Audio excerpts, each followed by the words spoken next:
talk. We want to hear from Lester and Leslie. Let's talk. We're on a journey, come along with me. Let's talk. We're bringing a new perspective. Let's talk. Let's talk. Let's talk with Lester and Leslie. Hey, Leslie. Hey, Lester. How are you doing? I'm pretty great. How are you? You know, I was going to say striving and surviving, but I'm actually feeling really good right now. Like, really good. Yeah. Awesome. Just had a great weekend. I had a great therapy session yesterday. I've got a show coming up in a week and a half, or like 2 weeks. By the time this gets released, we would have been past the show. But yeah, and then I've got some Michigan marijuana. Fantastic. Yes. Infused stuff. Shout out to whoever that young lady was whose station was right there by the exit at the dispensary I went to on my way back home. What was the name of that dispensary? See if my trusty recents could tell me. So that King of Buds is the name of it. King of Buds in Taylor, Michigan, on Eureka Road. Eureka. Yes. You know what's funny? Okay, let me just tell this story anyway. Look. Okay. I found the lowest gas price on my way driving from seeing I guess I call him my father-in-law because he calls me his daughter-in-law. So, yeah. So on my way from visiting him home over Thanksgiving, on my way back up, the cheapest gas price I found was in Eureka. What? Illinois. Yeah, dude. So you've been in Eureka. You've been to Eureka? I had to drive through it. Okay. That was a 3-hour drive. 2 hours and 45 minutes. From home or from? Yeah. It's about 3 hours. Yeah, definitely. Because that was my last stop before I came back home. And I think my maps told me, actually it was like 4 hours and Wait 30 a second, minutes. you drove? Yeah, I drove. Oh. Are you talking about the flight? Flew. No, I drove. Oh. Yeah, so 4.5 hours if you're driving. Oh my God. Are you saying the flight is like an hour and a half? Yeah. Oh, do they have an airport in Detroit? Oh, in Detroit. Okay. Nice. Look at you. No, I didn't fly. Oh my gosh. And I'll tell a story, but the story behind it, right, is real quick. Initially, when I was planning this excursion, I was supposed to go with 2 of my other friends in my guy group, and they weren't able to make it last minute. Mm-hmm. But initially, we all 3 were going to like drive, kind of like carpool type thing to Detroit, enjoy the concerts, and then drive back that Monday.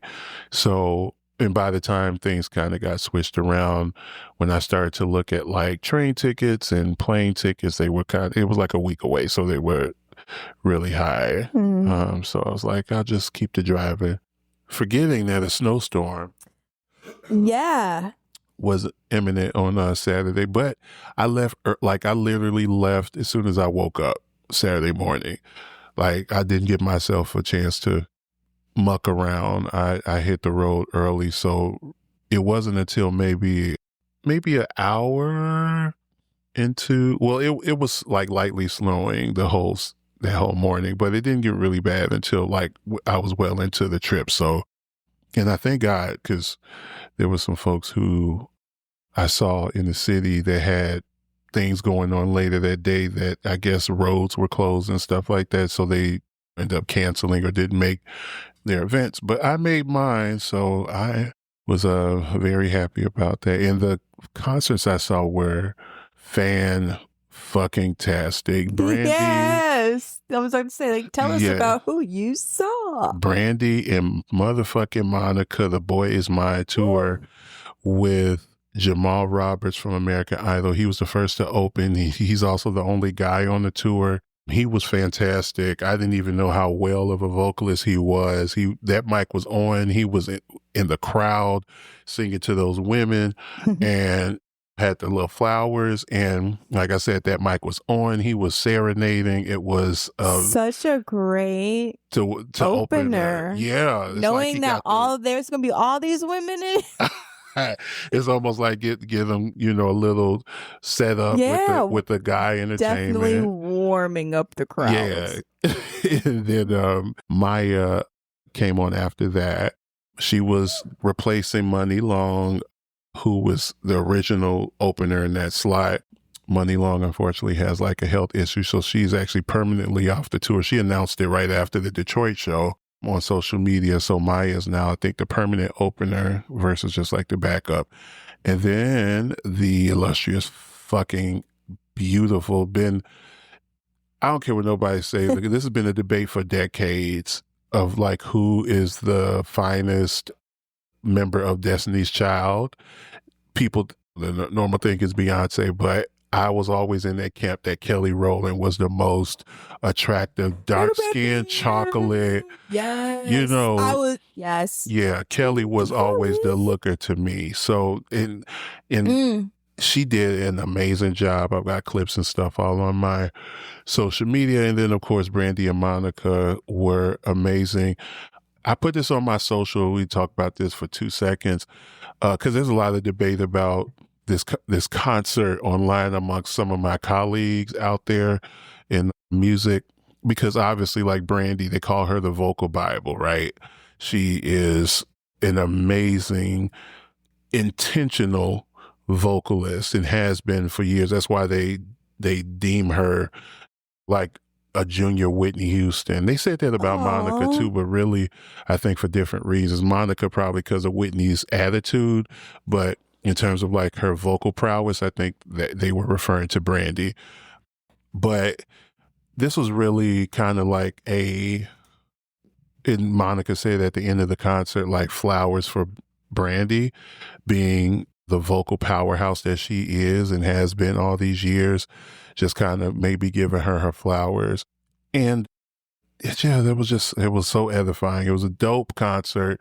And then I extended my stay. Initially, I was only going to be there a day, but then I saw two things.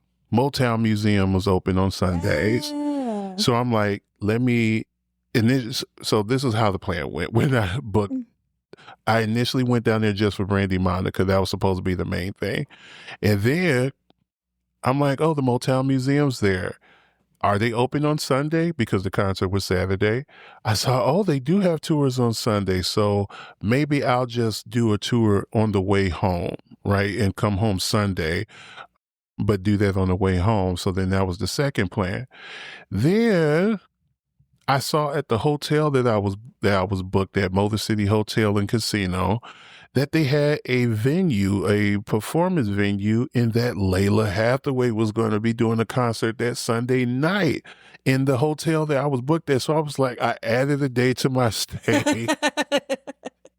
Of course you did. That's freaking Donny Hathaway, which I don't know if whoever listens to this, me and my friend did a dedication concert to Amy Winehouse and Donny Hathaway a few years back when Amy met Donny. So I've already met Donny's youngest daughter. So Layla Hathaway, I've never seen her live, and she's been in the game since I think she said her first record was in 90 or 91.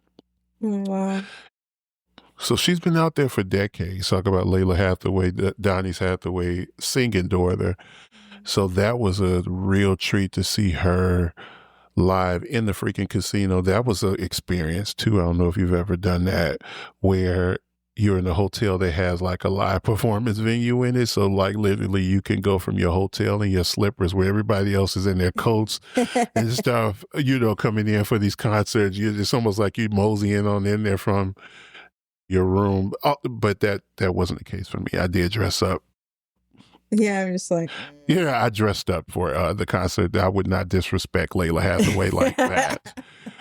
I did show up in my Sunday's best. The crowd there was a little older too, which kind of surprised me. Like it was a bunch of uncles and aunties, couples, But she's been around since the 90s. Yeah. But I don't know, that kind of freaked me out a little bit. I talked to my therapist about that too. I was just like, what? But anyways, yeah, so I just had a really edifying weekend, and then took off on Monday so that I could take my time coming home. And I certainly did that. Got some marijuana, got to get up with a friend before leaving. Wink, wink. And Wow. the other thing too that I love about why bring Long John Silver's back to Illinois. Oh my gosh. Do you know I ate there twice while I was in Detroit? Hold on, they're still around? They're in Michigan. When you cross the border, you start to see, like, on the expressway exits, Long John Silver. And I knew this. I already knew this because I did a wedding in Lawrence, Michigan a few years back, right after COVID. One of the sound engineers, who's a friend of mine, got married to his long-term partner right after COVID and had asked me to be a part of the reception celebration. So I had a gig there on his farm for his wedding. And that's when I noticed Long John Silver's is in Michigan, and I freaking love Long John Silver's. That is, oh my God. I love Long John Silver's. So I ate there twice. Yeah, you should. On the drive up there and then on the way back. Yes. I love John Silver's. Okay. Yeah, I freaking love Long John Silver's. Their fish. Does it taste the clam strips? It's the same. It is the same. That's probably why they got rid of it in Illinois, which is stupid. My ex actually worked there when they were here because they were in Skokie down on Tui, I think. So that, that's not too far away. And it used to be so close some years back, and then they closed that one and like a bunch of other ones in Illinois. Anyway, so edifying in that way as well. And then went to the Motown Museum. Motown Museum was dope. They're getting ready to completely redesign it in January of next year. So they're going to be shut down for tours. And also you won't have access to areas that you do now on a tour. They're going to be behind plated glass. So no, it's like the living room and the nursery and more importantly, that the studio, the big studio that the Vandellas. Is that a cigarette machine in there? They had a candy machine because Stevie Wonder liked Baby Ruths. So Berry Gordy made sure to have Baby Ruths in the candy machine, and they have a display of the candy machine. You can see that candy it looks like it'll kill you if you tried to buy it and consume it. Like it's great. The packaging is distressed and great, but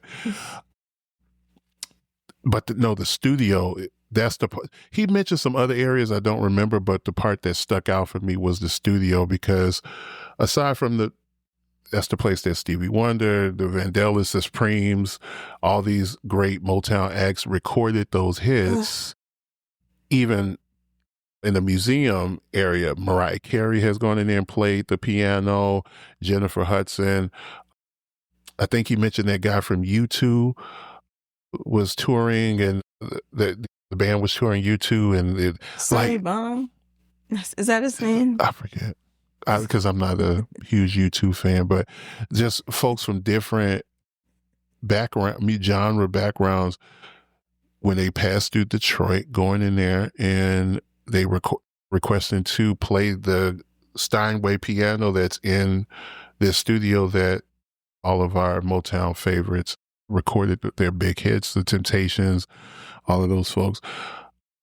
So yeah, it was that. And then I had a very dope session with my therapist yesterday, digging into some things. And then right before we hit the mic today, we got into that infused pre-roll, that indica from Michigan. Did I say indica? I'm sorry, sativa. Yeah. Pineapple? Yeah. It was really tasty.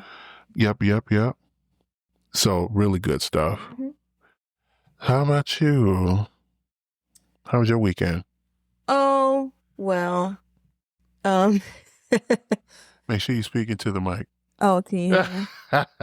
Right. I can hear you. Because I'm like talking like this, and you're like, wait a second, the mic is down here. Right. Okay. But I mean, but can you hear you? Yeah, I can hear me in my ear. Okay, Like, cool. Yeah. So, yeah, I just went this weekend. Oh, I pretty much hunkered down because of the snowstorm. Yeah, I know a lot of people were That's anchored. Yeah. Crazy. It was about Did it get really bad?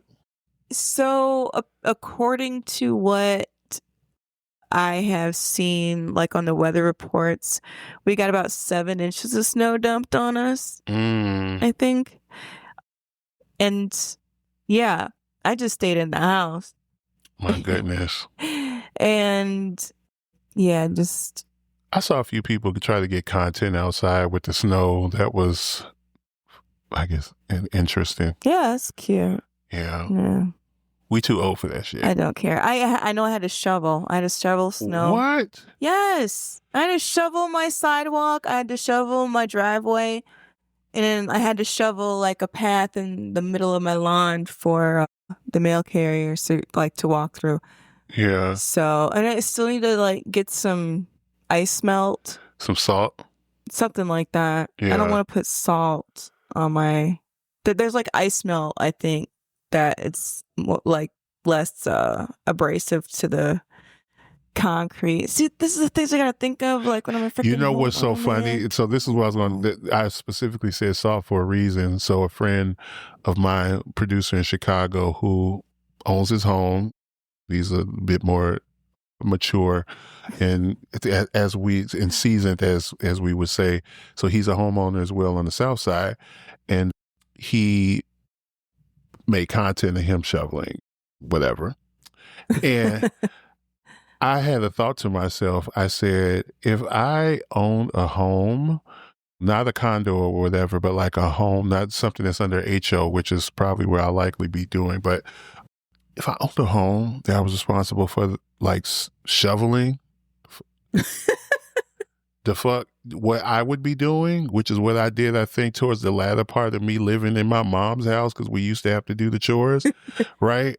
I would just, meet myself, because towards the latter part of me living at home, like I was working in my corporate job and stuff. My dad had just passed away. My first year going to the second year of my corporate work. So I was making adult money, still living at home. You know what I'm saying? So, okay. What I would do, like I was buying my own groceries, and then the chores that I was responsible for, I either hired help or I would buy the things that I need for myself. Mm-hmm. So, that's what I used to do that you could just throw away. Sure. So, yeah. Look, I missed that. I would buy tons and tons of salt, and when it would snow like this, I just keep salt in the earth. Very rarely would I know that face you made is like, oh, you killed it. See, I didn't know about the environmental piece of that until really just now, because I've not shoveled snow since over 10 years since I've lived at home. Well, hell, over 15 now. Damn, we getting old.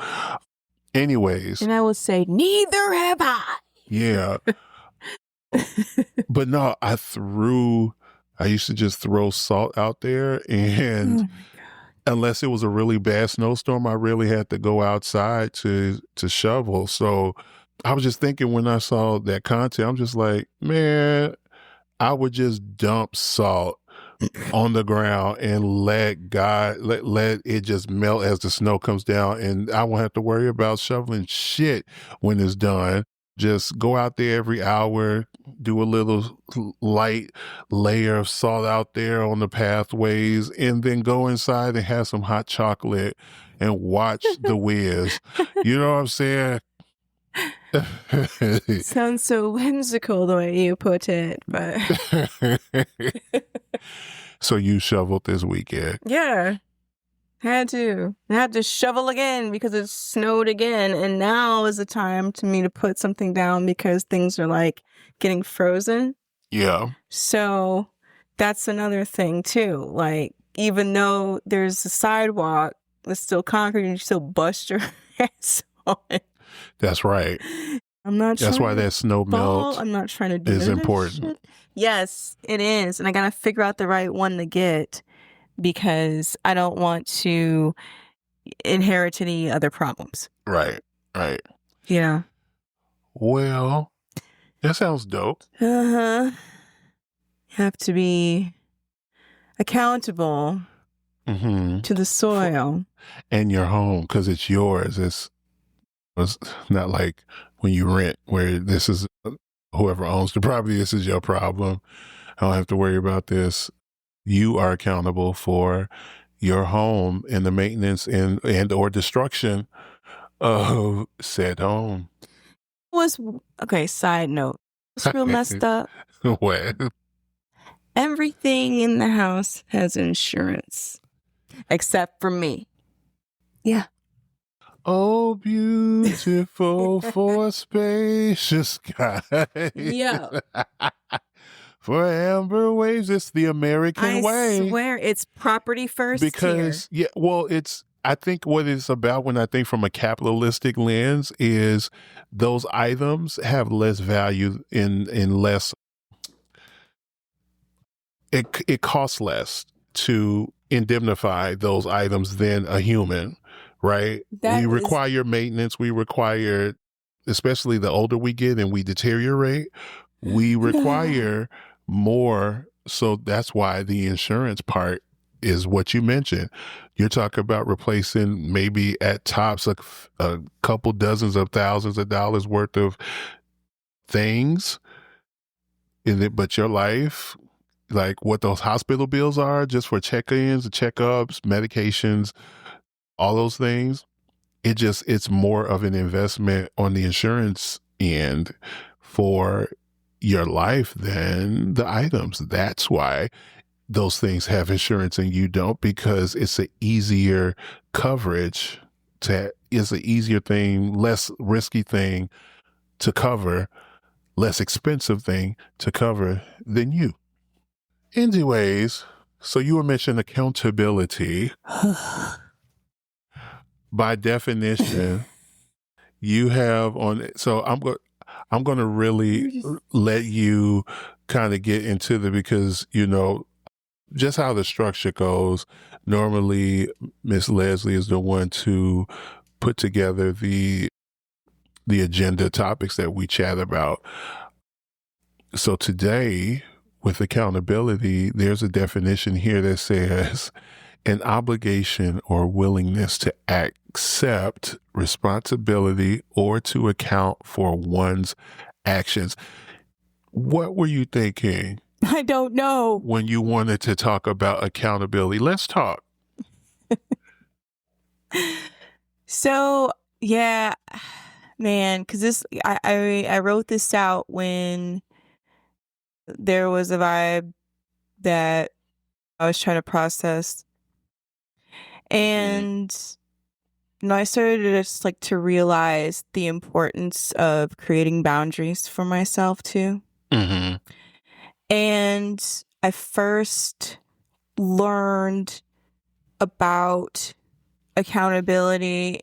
Well, not learning accountability, but like I first learned that in order for me to create boundaries for myself, Mm-hmm. I had to be accountable for myself. Like, it just like. You said in order to create boundaries, you have to be accountable for yourself? Yeah. Okay, There has to be break some that kind of down. accountability. Yeah. So. Let's get into it. Yeah, let's get into it. So this is just something that popped in my head when I was like reevaluating some of the phases that I went through in my life. Mm-hmm. And just being a lot like self-critical as Mm-hmm. well. Mm-hmm. And just thinking about like all the things that led me here to this point.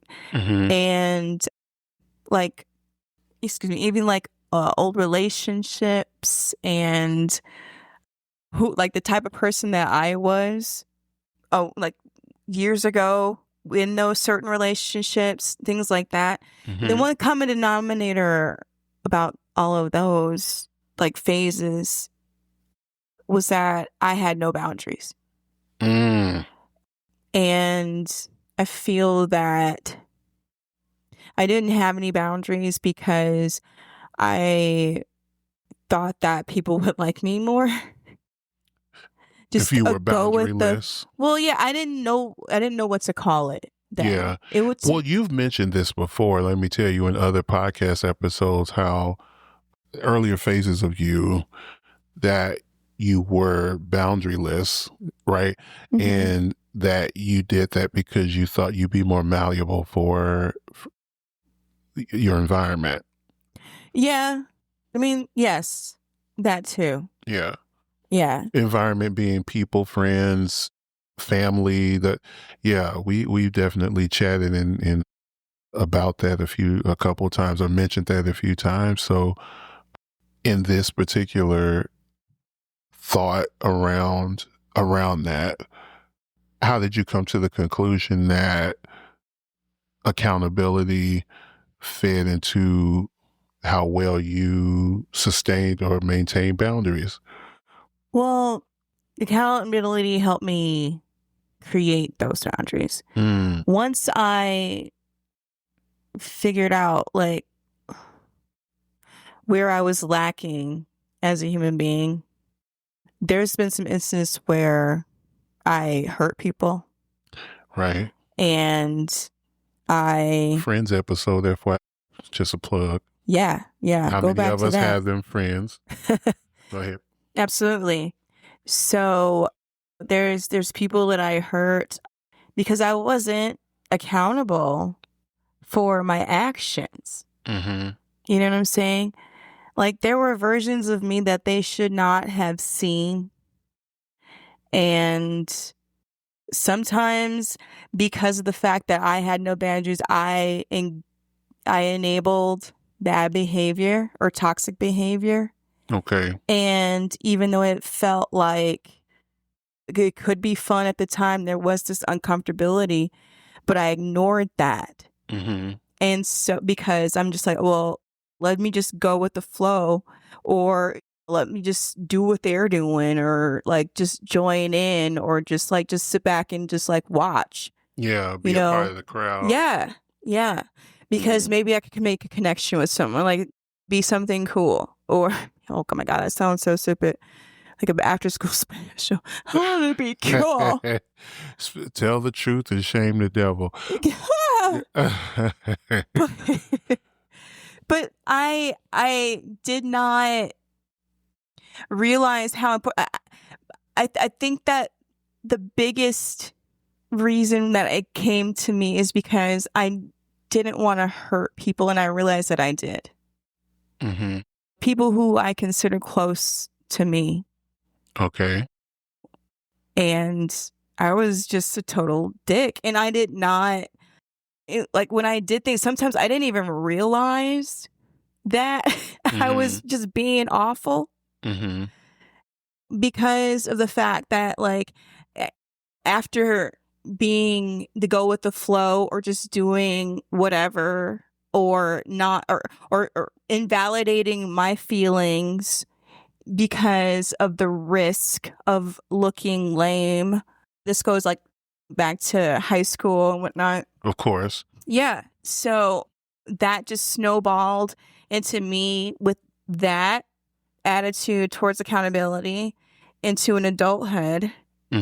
And it snowballed into me just not realizing that I was hurting people. It was kind of like being delusional. So you're saying by not recognizing or acknowledging accountability, it wasn't just something about building your boundaries, but also you affected other people by not holding yourself accountable? Well, to break it down, it's like at the beginning, I did not have or create any boundaries which led to me lacking any accountability for my actions because it baked into this delusion that I had of myself that I didn't think that I was hurting anyone. Okay. Because I was doing the damage to me. Like when I was in college and I did a lot of heavy drinking. And even later after that, my late 20s, I did heavy drink. I drank because I was feeling insecure about myself. Okay. You know what I'm saying? Or I was creating a vision of me that I thought that everybody else wanted. Okay. That was not authentic. And you know what I'm saying? It just, the fact that I wanted to be, or not that I wanted to be, because I always fought with that, but because of the fact that it was always looked at as me being good, the good kid. Yeah. Let's go back to my childhood. Yeah. For me, being labeled as a good kid, the one who's quiet and less likely to say anything. Right. It doesn't need very much, very low maintenance child. That is the good one. And that behavior, that quiet behavior, that reserved, out of the way. Well, yeah, I guess it's just the one who didn't want to be any bother to anybody. The one who didn't want to make anyone feel uncomfortable. Right. The one who didn't want anybody to be mad at them. So that's what snowballed into me being go with the flow. Okay. You know, as a teenager into my young adulthood. And then that snowballed into like me being delusional and not being accountable for my actions. Because even though I thought that I was doing damage to me, people around me suffered because I'm pretty sure they saw a version of me that is that was great. Inauthentic. Not just inauthentic. It's a very bad version of myself. And it's very toxic, you know? So. Well, tell me, when did you first learn about what accountability is? Like, when did that moment hit you? Like, I need to change. I need to change some things internally because some of the things that are going on around me just aren't satisfying. Well, I mean, I know that as I started going through different phases in my life, like after I got married, after I had a child, after I got divorced. Those are all like very big life experiences. Very big transitions in my life. I did a lot of self-reflecting and started to realize some things a little bit more every time I asked for a little bit more for my life. I knew that, well, I think that the biggest shift for me obviously is after my parents passed away. But like each transition or like each like decade in my life, not like decade, but like each milestone year or something for like, you know, my birthday, I always like sit and reflect and, you know, like ask, what do I want from this? How did I get to this point? Yeah. I always said that, you know, that's crazy. Like every time I get to those like milestones, big transitions, I end up self-reflect, like, how did I get here? Like, what led me here? And I go through the steps. And then I realize, oh, shit, I might have hurt somebody. I did hurt somebody. I probably enabled some bad behavior. I probably... Enable bad behavior in the people around you, your friends, or what do you mean with that? Well, it's been a bad influence. Oh my God. Being a bad influence in the situation. Just. What does that look like? I think that like me just continuing to or drink more or encourage like oh, it's still, or it's not that late. We can still hang out, or let's go to this shady place, or you know what I'm saying? Like, I would, even if it was like not in the best interest, I would just go for the thrill of just doing dangerous things. Yeah. Okay. So when you were talking, I was thinking about a phase in your life that I noticed a shift. The one that, from my vantage point, right? This is just from where the seat that I'm sitting in.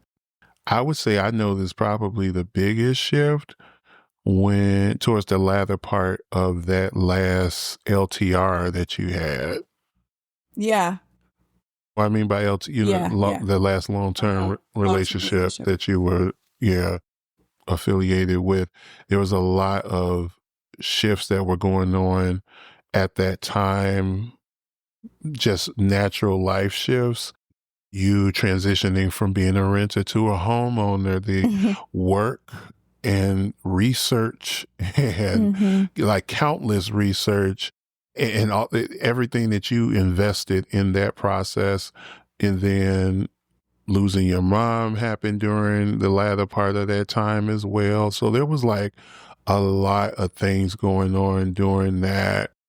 I don't know, let's say maybe 3-year period towards the last 3 years of that. Oh my God. Does that make sense? Like, I feel like I know this, me personally, from you, a lot of adulting, for lack of better words right now, happening going in the last like 3 years of that last LTR that you were involved with. Yeah. Yeah. And I say that because I wonder, from your vantage point, were there people, family, friends, church, whatever, that reinforced or maybe gave you a semblance of what accountability looked like?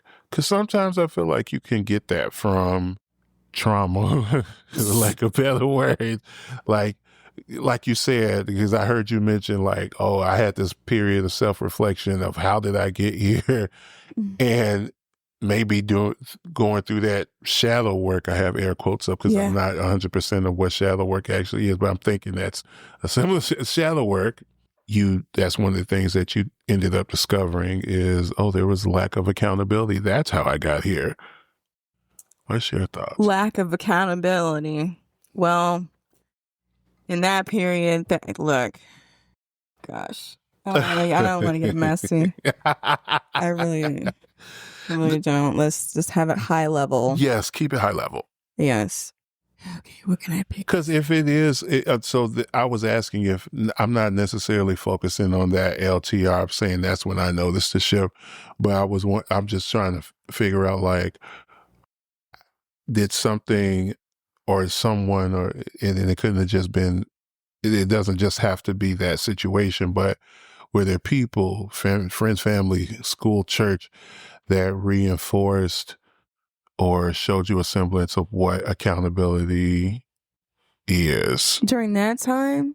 No, just in general. If whether you want to talk about that particular, because like I said, that's what I noticed. For you, was it that, or was it some other things that helped you see what accountability is, or the need for addressing it, or you know what I'm saying? Yeah. I want to say that maybe as far as me developing like what accountability is from that time, I'm trying to think. I think a lot, well, obviously that was a very traumatic time. So I became hyper independent only because as far as like to match it with accountability, I knew that everything was pretty much up to me if I wanted to get my daughter through. So you're saying your daughter was someone who helped you?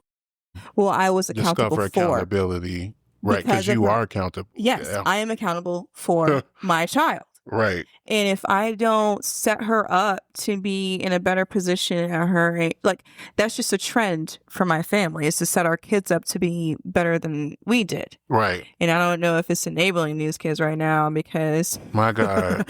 convenience culture is a topic for another day, I guess. Yeah, let's put that on Yeah, we'll put the that on the spreadsheet. spreadsheet. Yeah. Yeah, so I knowing the trend of like how my family works or what I was taught, what was handed down to me. Okay. If I did not set her up for the best possible outcome, then I have probably failed my job as a parent. It's kind of lethal saying that, but that is what I felt, because I felt that because of the fact that I have created a whole new human being. Yes, a whole ass human being. That's right. I have to be accountable for. Right. As far as like even like with her whole health care and everything. That's she's right. all good to go. Livelihood, all of that. Yeah. Yeah. Yeah. So. And like I had to make sure that the environment was safe for her.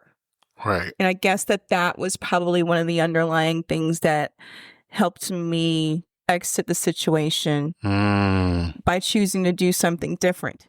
Accountability. Yeah. Yeah. That because of that accountability, I had like that is one thing. If I couldn't be accountable to myself, because obviously I was getting all kinds of like boundary, like, well, I didn't really have very many then anyway, because that's how I got to the situation that I was in, was because of the fact that I didn't set any boundaries for myself. And when I did, I was being looked at as somebody who is trying to hurt someone else. Yeah, and it was manipulation. It was. And that was probably a trigger moment for me to look at, well, what accountability looks like when it comes down to relationships and so-called partnerships, especially like in living situations. Right.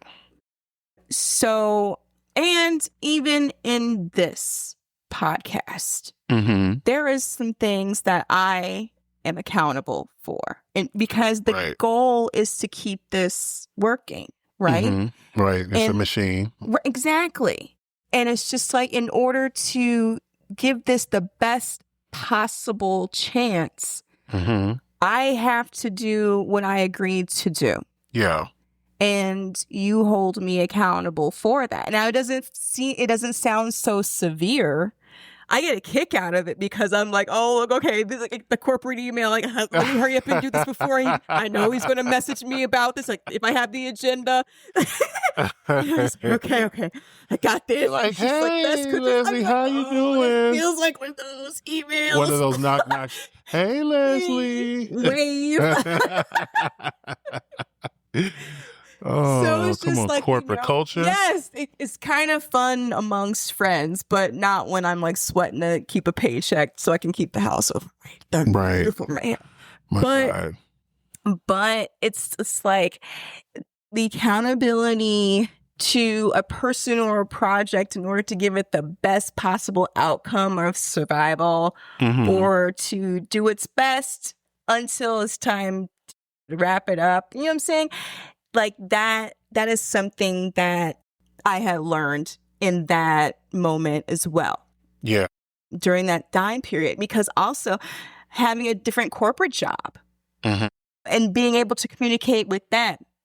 So it's just like, okay, what do I have to do in order to give myself the best possible outcome of survival at this corp? Yeah. And then project that onto these projects that I do and complete for the corp. So it's just like, okay, I'm accountable for my part in keeping this machine running, because the best possible outcome for me would be, well, at this point, more hours.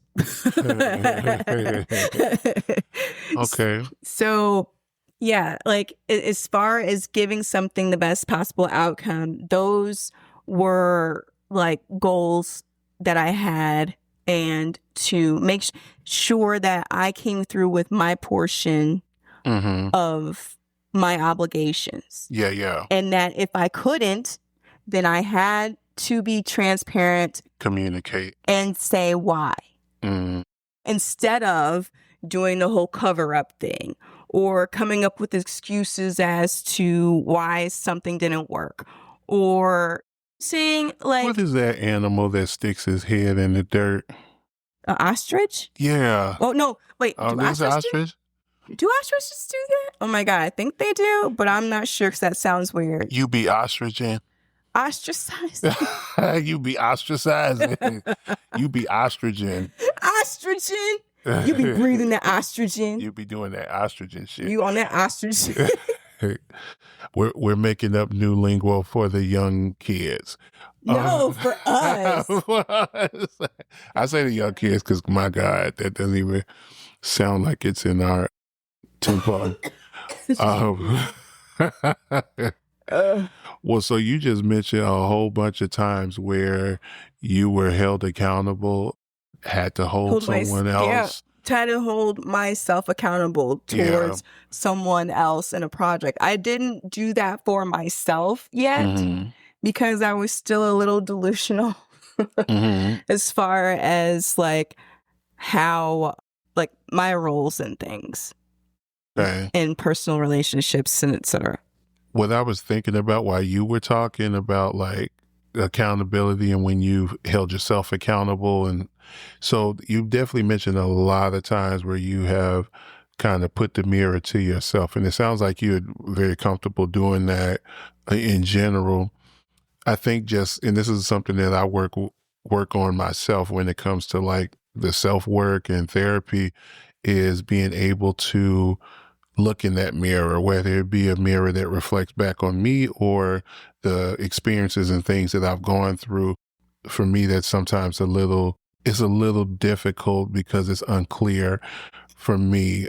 And I'm still working on this. I mentioned something like this in our friendship conversation. Like when it comes to me, I try my damnedest to put my best foot forward with everybody who I am lucky enough to be within their space and in their life. There are definitely some times I know that I have had to kind of put the mirror on myself and just kind of think like, how did I get here and how did I play a part in it? And like we're mentioning with accountability, a lot of times when you reflect, you find out that, and we talked about this in the prior episode, where we sit back and say, oh, that's just them, or that's definitely a situation where you ignored an opportunity to create a boundary for yourself. I feel like kind of preaching to an earlier version or earlier episode of what I was talking about, because I was just like, when I have a friend or someone who goes in that personal space with me, I end up a lot of times, especially in the past, not so much now, but definitely in the past, saying a lot of, oh, that's just them, and overlooking stuff that is crossing boundaries just for the sake of the relationship, and not holding myself accountable for my boundaries being crossed, or holding the person accountable for crossing those boundaries and continuously doing it. I was listening to a reel not too long ago, yesterday night actually, from it's a guilty pleasure of mine. I think it's called Adult Conversations or something like that. It's a little tour. It's a kind of Black podcast goes around, and they're on the stage and they're just talking about like life and relationships. And excuse me if I butchered, if I didn't say the right name of the pod. I think it's called Adult Conversations, something like that. And a boundary they would talk about like cheating, because it's usually coupled based, relationship based conversations that they have. And a lot of couples show up, and I guess this guy had cheated on his girlfriend, and he was asking the panel of experts of like how he should try to move on from it or what he should do. And of course he asked him all the details like how he cheated, et cetera, et cetera. But the whole thing was like, his girlfriend excused it the first time, And the young lady who was on the panel was letting the girlfriend, because she was in the audience, know like, hey, that sometimes creates the narrative that, hey, this is okay. They will be mad for a second, but they will come back, right? So that it sets that narrative when you don't, and she was basically saying you have got to let him go, to let him know that there are consequences for crossing this boundary of yours, and he has got to work if he wants to find himself back in good graces. He's got to earn that. You can't just give it to him. You can't just be mad at him and have an attitude towards him, because the story that he gets from that is that this is okay. She will not go anywhere. She may be upset. She may do this or do that, but at the end of the day, she will still be there. And if that's the narrative, if that's the story that you want to give, then you're doing the right thing. But if it's not, then there's some accountability that needs to be made. But going back to what I was saying, like sometimes it's hard for me to figure out like what part did I play, because I always kind of have this mindset where I'm like, I tried here, I did this, I did that. Like I put in effort before. How could I not have done my best into like, how did we end up here? I thought I did the right things. I thought I was doing the right things. So definitely digging deeper into that mirror is something that I continue to work on. I know my old self used to ostrich all the time. I hated it. I talked about this on the earlier podcast episode when you guys came to Texas and told you guys right when you got here about, oh, I have this whole relationship and this person's living with me, because I used to hate to confront conflict at a time in my life. And I think just like you, being in the last LTR that I was in, I did a lot of growing. So I feel like I kind of grew out of a lot of that stuff, where I transitioned from the ostrich to like trying to confront things head on. I feel like there's a happy medium somewhere between ducking away and trying to like be so advantageous with confronting things that you try to even sometimes get ahead of it and then get assumptive and presumptive about things. You know what I think that happy medium is? Honesty. Yeah. The closer you walk honestly and are willing to see the actual reality in front of you as it is, and not try to deviate from it or try to excuse behavior that you didn't come through with your obligation kind of thing. I hate saying you and your, because it sounds like I'm telling you what to do. I'm telling. No, we know that there's like you and your is. I think that gets really confused with actual advice. So this is we're not talking about a particular person. But I want to say like when you didn't come through with your portion, and you're just honest with the fact like, hey, I have to let these people who I promised that I would come through with this and tell them why I didn't. Yeah. And at that moment, instead of skirting it or making some kind of excuse, like just deviating from the truth. Right.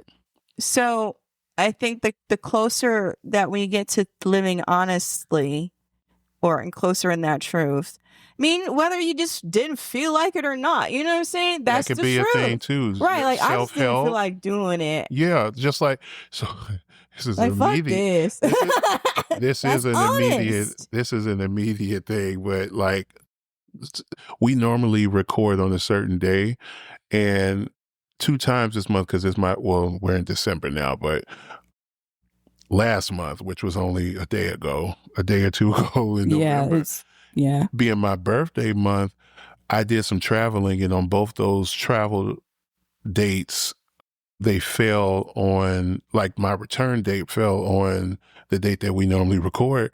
And especially with this last one yesterday, when I just got in town yesterday, I was like, can we find another day this week? Because I just got through driving freaking 5.5 hours. Yeah, in the snow.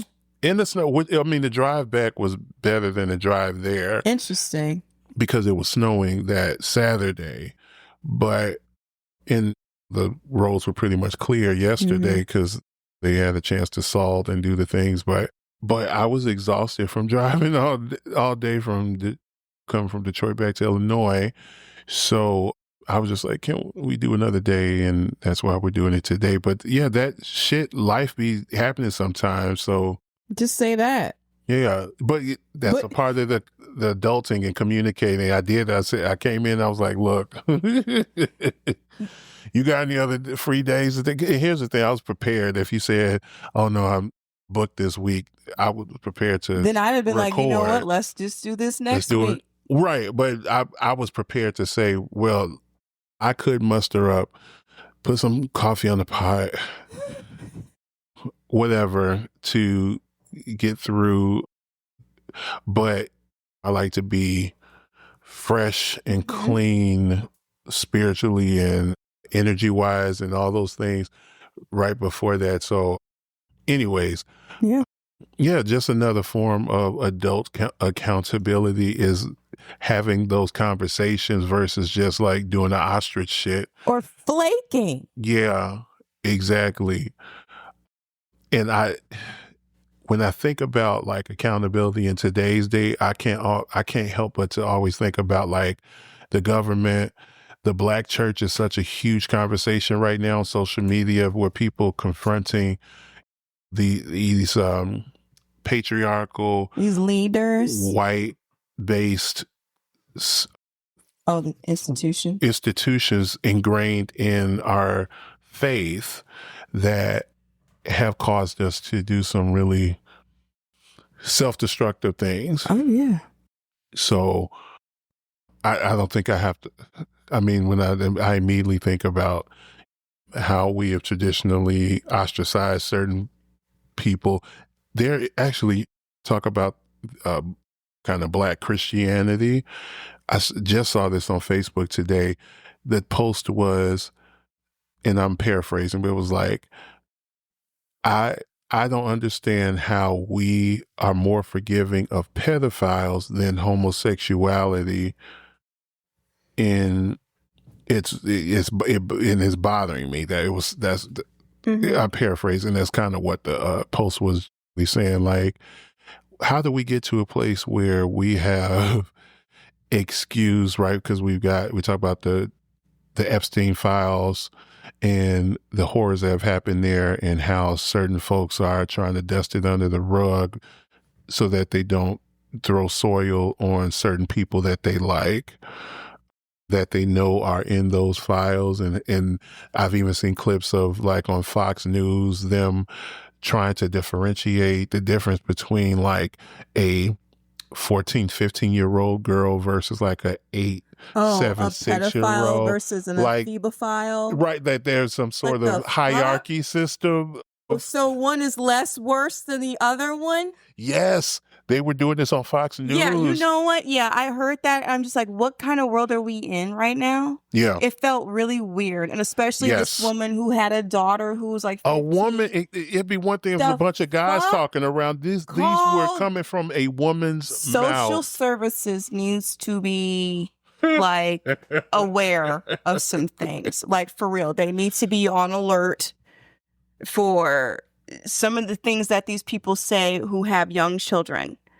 It is weird. See, that's another form of accountability. Like, you're going out on that big ass platform talking about like a platform that really shouldn't be. It shouldn't be. Oh my God! They've been sued and they lost the suits against them where they have explicitly put out there's documentaries. They've been sued around the credibility of the content, the information that they disperse on that channel.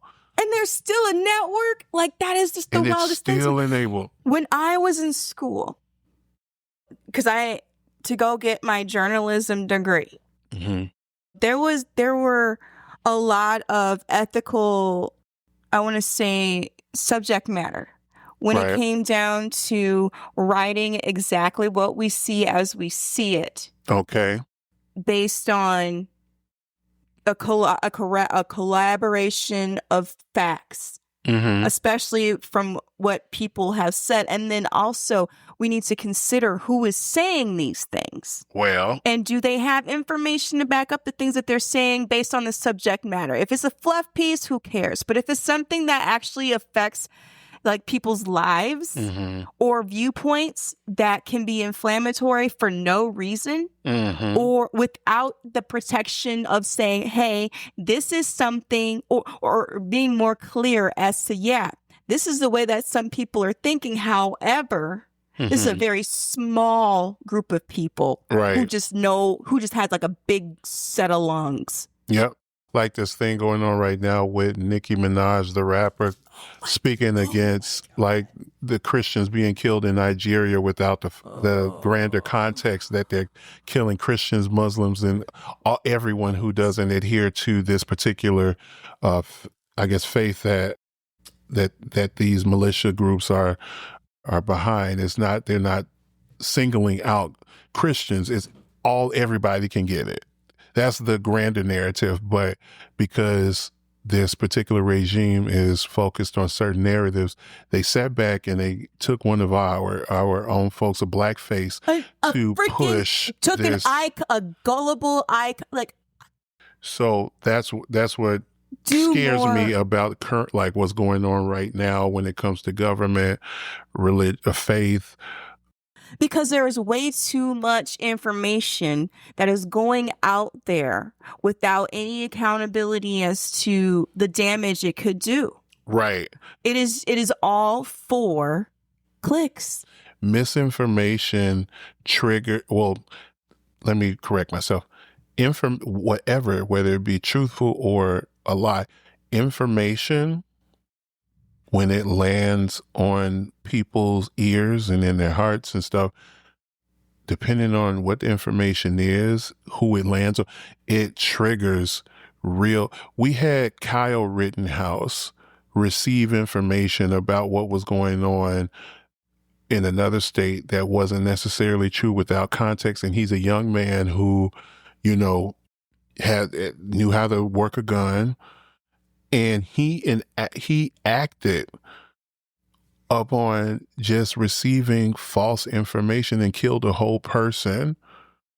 You know what I'm saying? Yeah. Because that's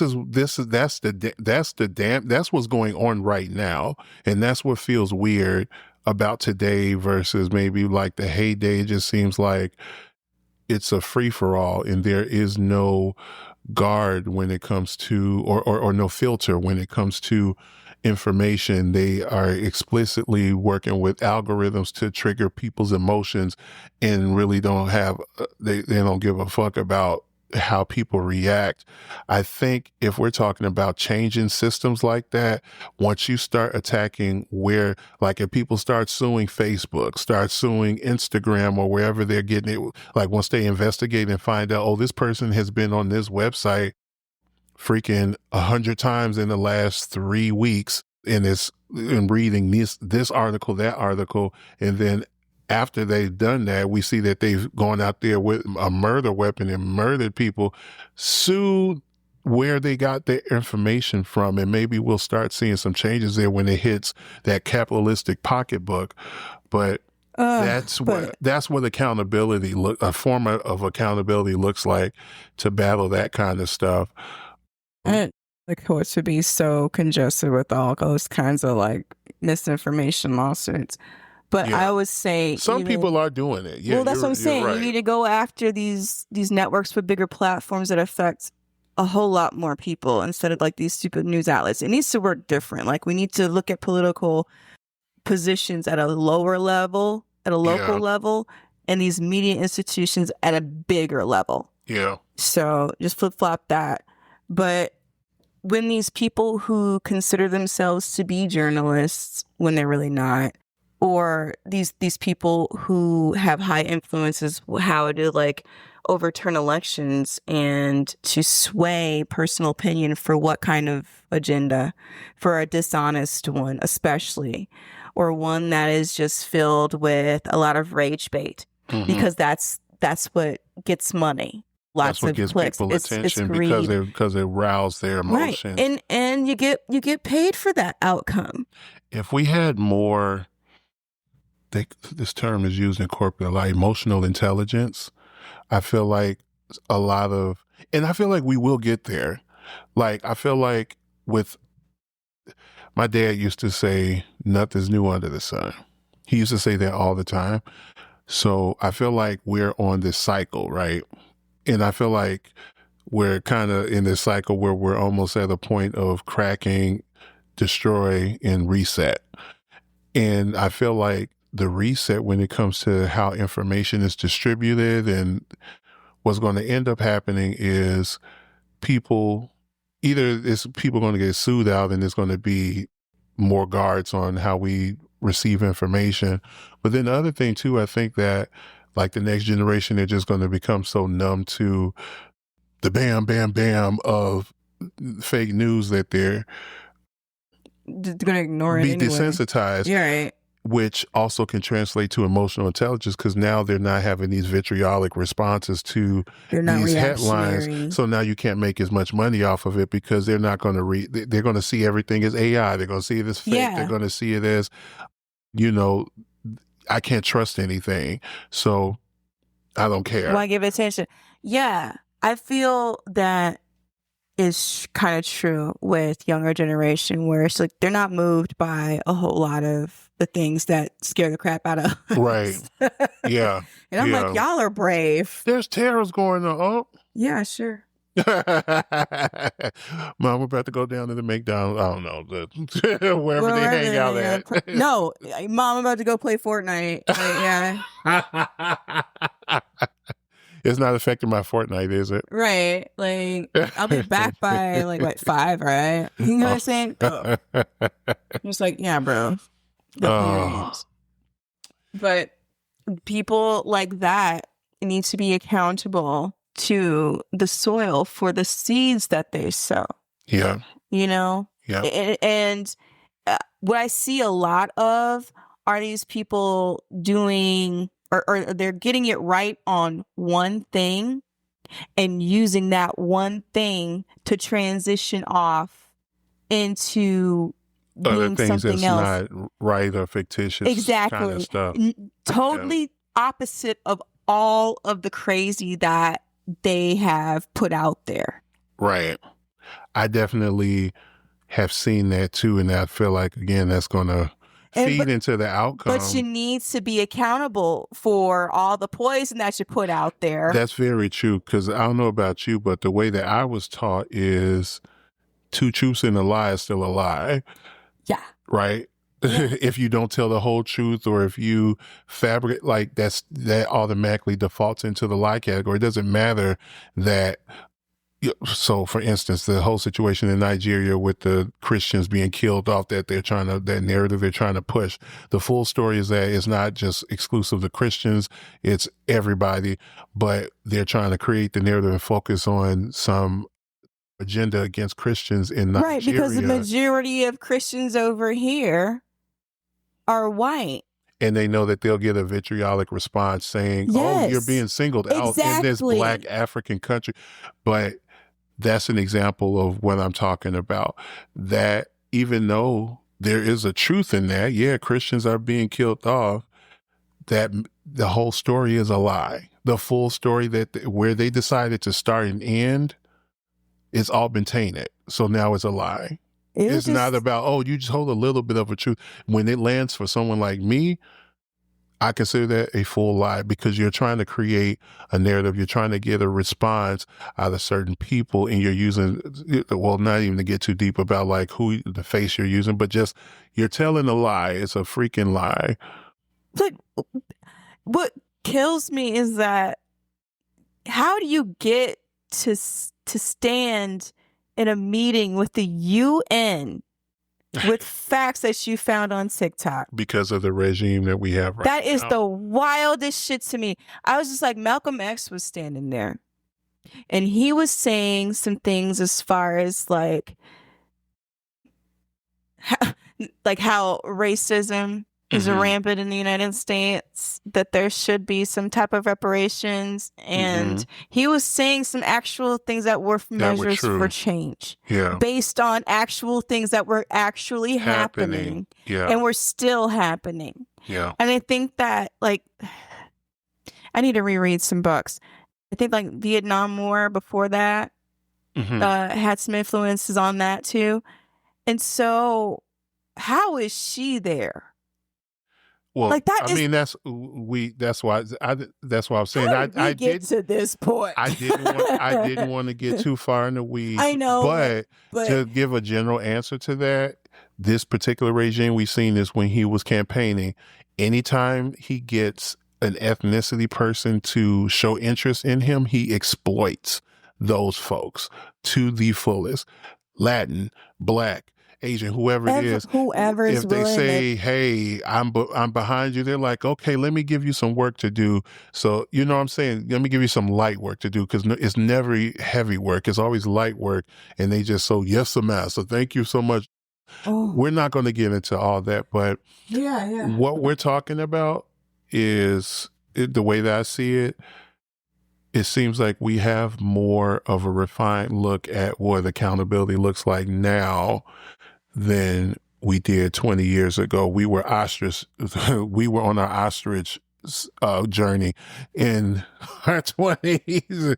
The way that it sounds from both of us, that's really a correlation between you and I, as we always kind of find one, is we did not like the heavy stuff and we tried to avoid it as much as possible.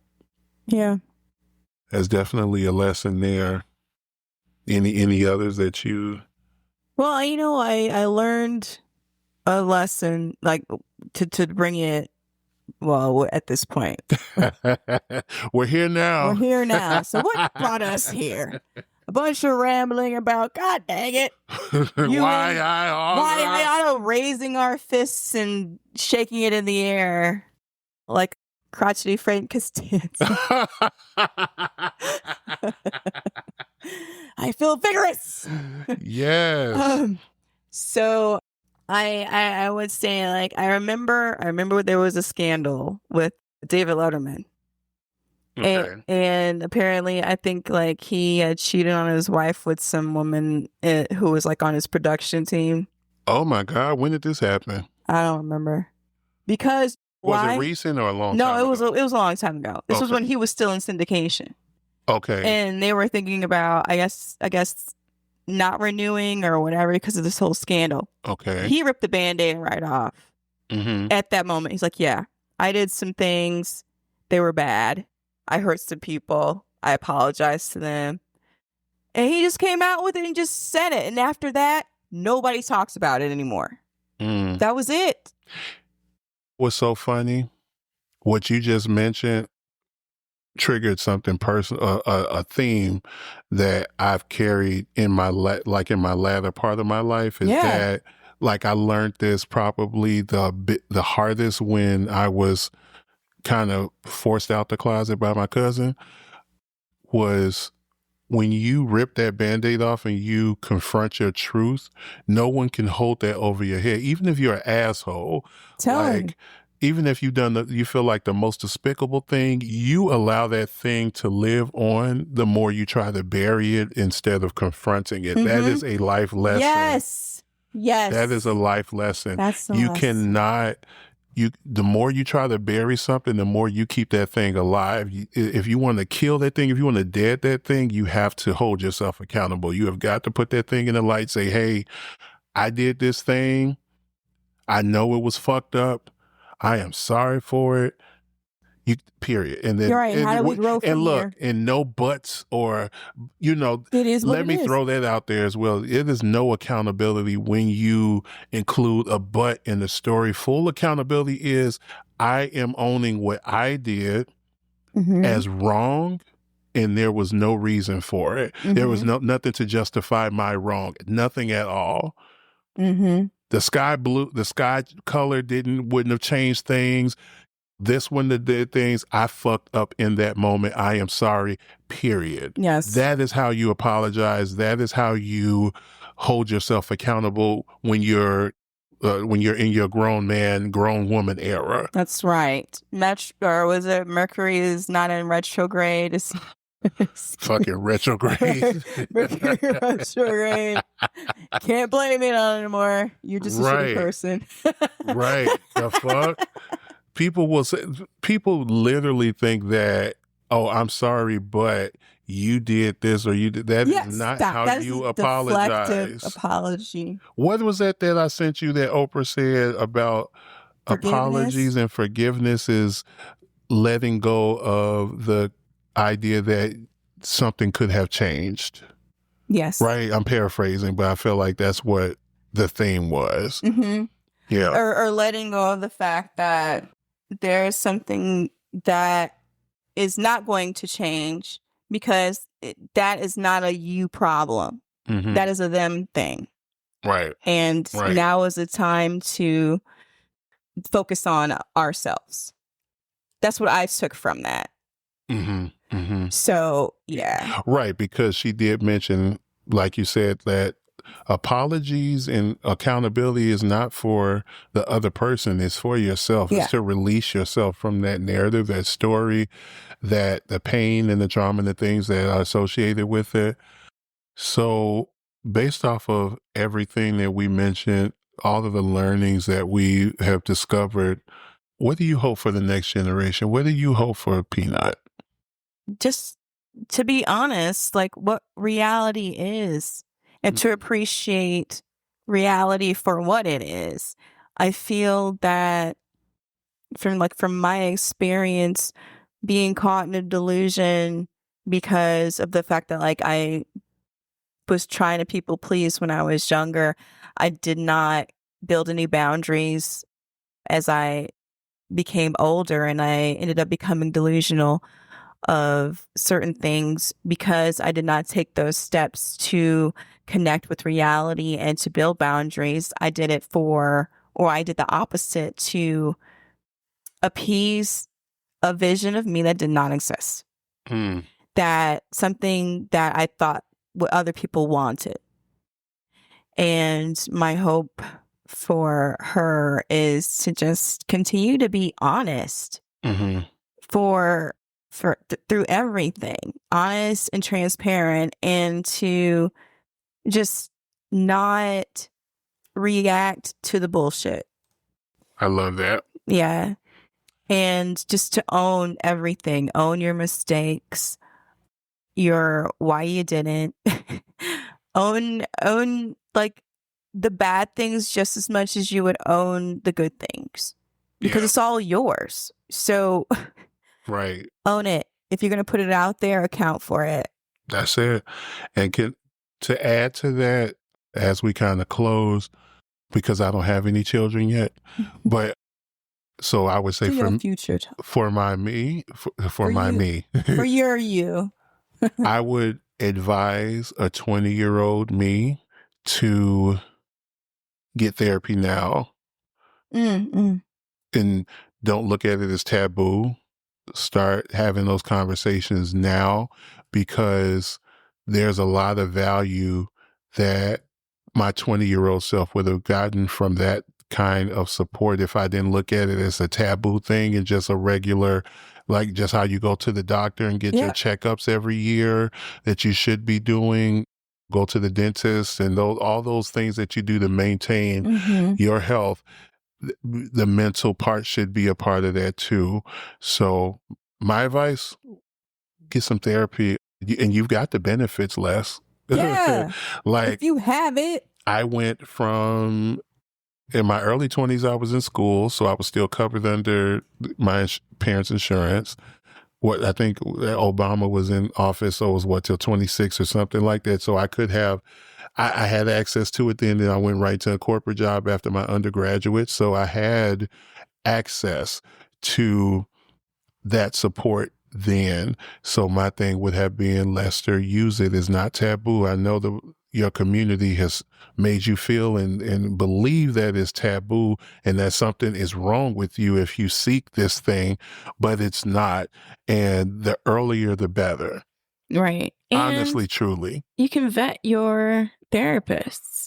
Oh, I'd be a totally different person right now. I feel like if I had started in my 20s versus late 30s, that kind of thing. And then I think for me, I think I mentioned this on the last podcast, the first thing to trigger me seeking therapy, mental health, was a mix of having issues at home plus being dissatisfied with how slow my career was moving at the time. Feeling kind of like I was trapped. All those things combined in tandem was like, oh my God, I need some help because I feel like I want to destroy some stuff, and that's, not me. I'm not, why am I getting emotional over this thing or that? Like I was just experiencing some things I didn't want to.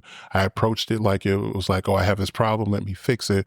And really that was the wrong approach in the first place. So I would tell my 20-year-old self, just start looking into some therapy. It's not taboo. There's nothing wrong with you. Just do it. Yeah, that's a good one. By the time this gets released, I don't have anything going on. How about you, Leslie? Anything new? Nope. No. Okay. That's all right. It's wintertime. This is hibernation time. Yes. Yeah, I want to plan to make my house smell like pine trees and maybe do something cute in my house. The other cool thing with creatives, and this is what I'm talking to, one of the things I'm talking to my therapist about, is usually this is a time and season where we hibernate, but we go into plan mode. This is where, for me, in the past, this time, winter, fallish, definitely spring, that's when the creative juices, I'm inside, and I used to write, that's when I wrote music and albums and stuff. Is wintertime is used to be my jam time to really dig into my creativity, and I'm hoping to use this winter to create some stuff. Oh, I need to make another vision board. We haven't done a vision board since 2024 because I still have mine. Last year? So I still have mine, or was it? It was 2020. Well, in 2023 for 2024. Oh, right. I didn't do one last. Did I do? No. We did. Well, I know we didn't do it together. No. Because I kept mine up because I told myself until I hit all those things, I want to keep it up. But probably what I end up doing if we do another vision board thing is just the things that I want to transfer that maybe wasn't fulfilled, just transfer it over. Or if it's been refined, that kind of thing. Well, so, there's no rules on to make your vision board. Well, it was just more about why I still have that 2024 vision board. I still have mine. It's still hanging up by my bed. Oh, well, then you still have more stuff to do. Vision, yes. Yes. Yeah. Go cuddle up with one of my singles. It's called Visions. It's on all streaming right now. But do you have anything else? Nope. Well, I've got some Thanksgiving food waiting for me. By the time this gets released, if y'all still have Thanksgiving food in your pantry, throw it away. And you probably need to go see a doctor if you've been sitting back eating to make sure you don't have food poisoning. But this is your soon-to-be favorite uncle and auntie. But we ain't claiming y'all. We'll see you next time. Bye. Bye.